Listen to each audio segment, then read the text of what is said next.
Hoy hablaremos junto con mi grupo sobre el tema situación de rehenes, síndrome de Estocolmo. ¿Por qué se da? Vamos a tocar 7 puntos importantes, el cual vendría a ser la historia, su definición, tipos de privación de la libertad delictiva, sus rasgos psicopáticos de los captores, las causas del síndrome de Estocolmo, sus consecuencias y cuáles son los síntomas que se producen. La historia del síndrome de Estocolmo tiene su origen en el año 1973, en donde un grupo de delincuentes intentó persistir a un robo de una entidad bancaria y entraron armados con ametralladoras en un banco. El líder de esa operación fue Jan Erik Olsson, quien se infiltró en el banco de crédito en la ciudad de Estocolmo, capital de Suecia, e ahí el nombre síndrome de Estocolmo. Este tomó como rehenes a varios de los trabajadores de la sucursal, donde terminaron pasando juntos aproximadamente unas 130 horas. Tres de los rehenes fueron mujeres y un hombre, de los cuales fueron atados. Durante todo el secuestro temían por su vida porque habían sido constantemente amenazados. Una mujer llamada Christine Enmark se enamoró del secuestrador, por lo que los delincuentes habían querido inmortalizar el robo. En esos momentos, los rehenes reconocieron en distintas entrevistas que llegaron a pensar que sus propios captores fueron quienes los habían protegido, al punto de creer que los malos eran quienes los habían liberado. Tiempo más tarde, salió una noticia que la rehén había participado en otro secuestro organizado por su propio captor. Como ya mencionado, este suceso fue el primero que se tomó como modelo para darle nombre a este fenómeno, que como ahora conocemos, el síndrome de Estocolmo. Este mismo síndrome fue nombrado por primera vez por el profesor Niels Bejerot, especializado en investigaciones adictivas. Definición. ¿Qué es la rehenación? Es comúnmente denominada toma de rehenes. Generalmente se encuentra dentro del campo de la criminalística, pero también existen aspectos psicológicos tanto del captor como en la víctima. En primer lugar, tenemos que especificar qué se entiende por rehenación. Esto se define como el proceso planificado o no por el cual un individuo, en este caso el captor, priva de la libertad a otro, en este caso el rehén, con el objetivo de 1. Obligar a un tercero a cumplir ciertas condiciones para preservar la integridad física del rehén o devolverle la libertad. O 2. Utilizarlo para fines propios con riesgo de la integridad física del rehén. Es decir, tomar a una persona para manipularla y buscar su propio interés con un propio fin, por lo que se transforma en un objeto. A esto se le denomina cosificación. Esta forma de proceder se considera un rasgo psicopático de la personalidad, es decir, un rasgo que se desvía notoriamente del término medio o socialmente aceptado. Esto quiere decir que hay más de un rasgo. Al igual que el captor, el rehén muestra un fenómeno psicopatológico que es el síndrome de Estocolmo. Como ya mencionado, el síndrome de Estocolmo comprende la formación de un vínculo afectivo entre el rehén y el secuestrador, como resultado de la dependencia que tiene de este durante el evento. Es probable que las víctimas desarrollen empatía hacia sus raptores al conocer sus ideas, creencias o razones para llevar a cabo su incautación. Tipos de privación de la libertad delictiva. 1. Secuestro terrorista. Acción de retener y amenazar la integridad física de un rehén con el objetivo de afectar o destruir las estructuras políticas, económicas o sociales de un Estado u organización. 2. Secuestro slow. El objetivo es principalmente económico y generalmente tiene montos muy elevados, con poca tendencia a negociar las sumas exigidas. Suelen tratarse de casos sumamente planificados y donde la retención se prevé muy prolongada. 3. Secuestro express. Lo que se intenta es que los familiares del secuestrado, en este caso el rehén, abonen un rescate en un plazo muy breve, a los efectos de poder escapar de la ley sin dificultades.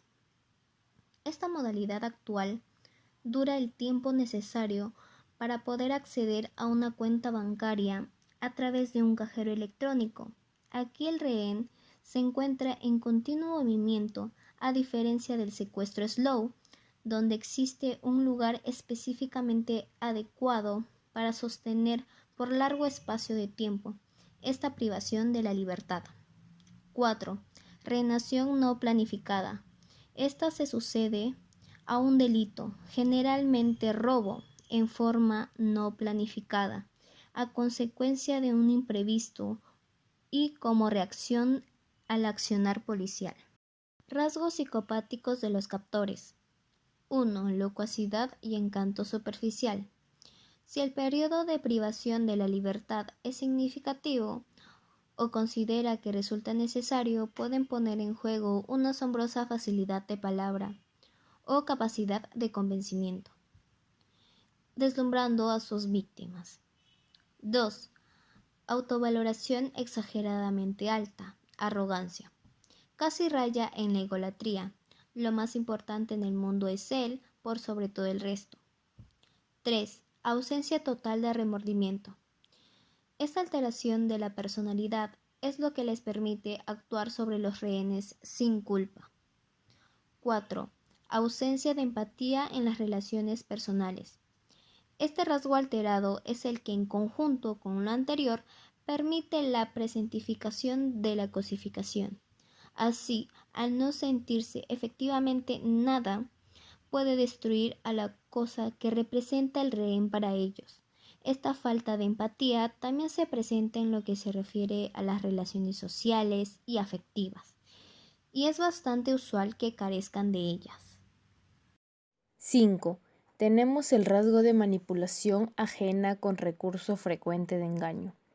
La ausencia de empatía, la locuacidad y la falta de remordimientos hacen que estos sujetos puedan manipular fácilmente a sus rehenes, ya que poseen la facilidad de ver qué mecanismos de defensa utilizan sus víctimas y así implementar lo que sea necesario para conseguir sus fines.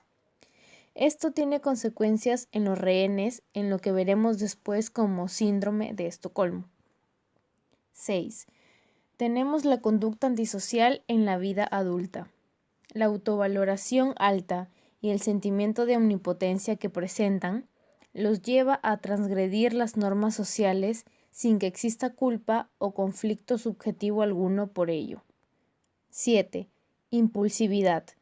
Esta característica no implica por sí misma que no sean meticulosos o actúen siempre impulsivamente, sino que en momentos de altas cargas psíquicas responden desde los impulsos a un desmedro de sus objetivos. Y por último, la irresponsabilidad. Se ha observado que muestran una tendencia a la proyección muy alta, por lo que sus conductas están siempre motivadas por las conductas de los otros, desresponsabilizándose de sus acciones. Hablemos un poco acerca de las consecuencias de la reenación, que son principalmente producidas por los rasgos psicopáticos del captor, el cual es el síndrome de Estocolmo, que se define como la afinidad que los rehenes desarrollan hacia sus captores, ya sea por procesos de identificación propios o manipulación de ellos. Su manifestación depende de la intensidad de la experiencia, la duración de acontecimientos, la dependencia del rehén para todos sus movimientos, la intransigencia de las autoridades, etc. Hasta no hace muchos años atrás, se consideraba que este síndrome solamente se podía producir en aquellas privaciones ilegítimas de la libertad que duraban un periodo sumamente prolongado de tiempo. En la actualidad, se ha advertido que este puede suceder en un breve espacio de tiempo, incluso en horas, siempre que exista una manipulación del reenador y la situación sea lo suficientemente intensa. Obviamente, la estructura psíquica de la víctima influirá mucho en la posibilidad de que este síndrome se presentifique o no. Según datos de la FBI, alrededor del 27% de las víctimas de 4.700 secuestros y asedios que tienen recogidos en su base de datos experimentan esta reacción. Las víctimas que experimentan este síndrome muestran regularmente dos tipos de reacciones ante la situación. Por una parte, tienen sentimientos positivos hacia sus secuestradores, mientras que por otra, muestran miedo e ira contra las autoridades policiales o quienes se encuentren en contra de sus captores. A la vez, los propios secuestradores muestran sentimientos positivos hacia los rehenes. Causas del síndrome del Estocolmo. Meta de salir ilesos. Esto quiere decir de que tanto las personas que han sido tomadas como rehenes y el secuestrador tienen como objetivo o meta no salir ambos lastimados. Por ello, ambas partes tratan de cooperar durante el tiempo que dure el secuestro. Tratar de protegerse. En este caso, los rehenes tratan de cumplir todos los deseos y órdenes de los delincuentes o secuestradores con el fin de protegerse ellos mismos, sobre todo en una situación de alta tensión o sobre todo en una situación que se les esté saliendo de control a los secuestradores. Los delincuentes se presentan como benefactores. En este caso, los delincuentes brindan alguna ayuda a los rehenes. A causa de esto, pueden hacer una relación emocional de afecto por parte de las víctimas hacia los delincuentes por agradecimiento a la ayuda brindada de los secuestradores a los rehenes. Acercamiento de las víctimas con los delincuentes. Con base en la historia del desarrollo personal, puede verse este caso como una reacción desarrollada durante la infancia. Quiere decir que, por ejemplo, un infante que percibe el enojo de su progenitor sufre o se siente muy afectado por ello. Por eso trata de comportarse bien, para evitar que su progenitor se moleste. Esta situación es algo similar del rehén con el secuestrador. El rehén trata de comportarse bien para evitar de que el secuestrador se enoje. Síntomas del síndrome del Estocolmo. Sienten su seguridad amenazada.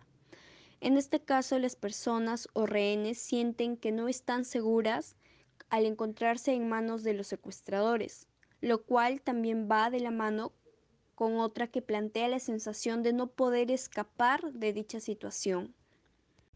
Se adaptan a la situación. Algunos rehenes son conscientes de que tienen mayor probabilidad de sobrevivir si estos siguen las instrucciones de los secuestradores. Por ello, tratan de adaptarse a dicha situación. Desarrollan comportamientos dependientes. Esto quiere decir de que toda emoción o comportamiento del rehén va a depender siempre del secuestrador. Perciben gestos de bondad en sus secuestradores, como el hecho de alimentarlos a sus rehenes o simplemente no lastimarlos, a pesar de las amenazas que suelen iniciarse en el atraco. Por último, tienen visiones similares a los captores. Esto quiere decir de que las víctimas o rehenes pueden tener visiones similares a los captores, lo que los hace simpatizarse con ellos e incluso apoyarlos durante el secuestro o atraco. Y por último, para terminar, un informe del FBI también señala que los negociadores pueden estimular el desarrollo del síndrome del Estocolmo en los rehenes, y es que estos suelen intentar crear un sentimiento de responsabilidad o preocupación por el bienestar de los rehenes, así sea por el simple hecho de que son recursos para lograr su propio objetivo.